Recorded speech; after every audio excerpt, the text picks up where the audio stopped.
Columbus in his day was thought to be an impractical dreamer. Are we not all coming to the place where we believe and know that the dreams of yesterday are but the realities of today?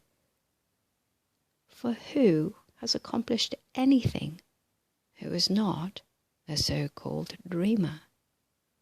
In reality, were his visions dreams? Were they not ideals in the great universal mind, God, conceived in the soul of the one who brought them forth as a great truth? Did he not set forth upon an uncharted sea, visioning clearly in his own consciousness a land beyond? Whether he saw the promise and prominence to be attained by the land, or even the name of America to be given to it, I do not know. In all probability, that was left for those that followed to work out.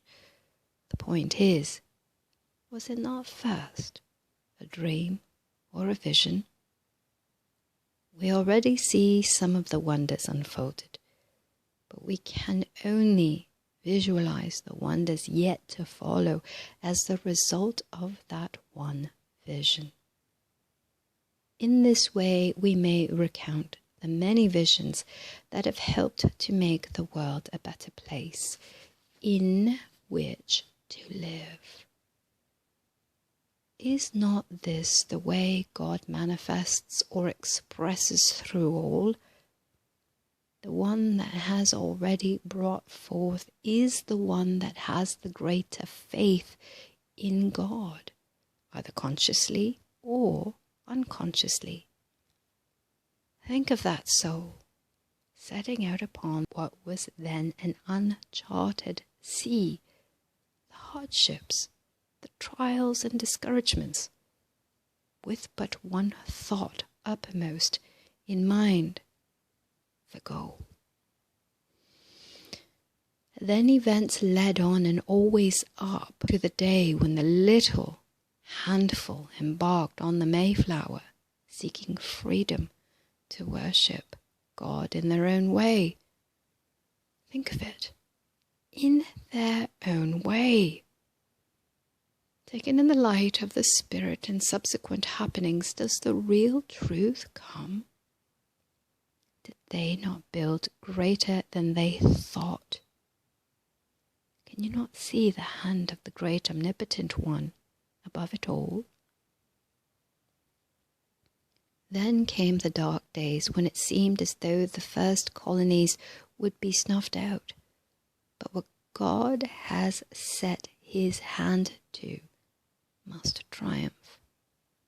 Still later came the great day of the signing of the Declaration of Independence, and to choosing either God or oppressor. Who prevailed? Who must always prevail?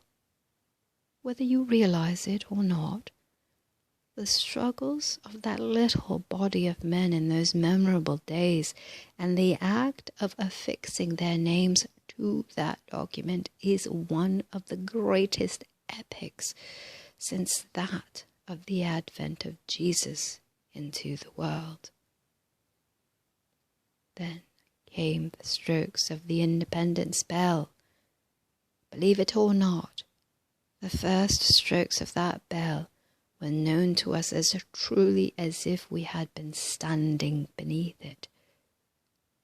That bell magnified and sent out the vibrations that emanated from that little center until some day they will penetrate the deepest and darkest corners of the whole earth and thus enlighten the darkest consciousness.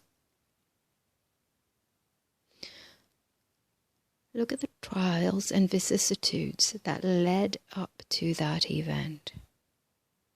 Was not the great child born that day? See the great souls that dared to come forth to sponsor the child. Had they lost heart. See what might have happened.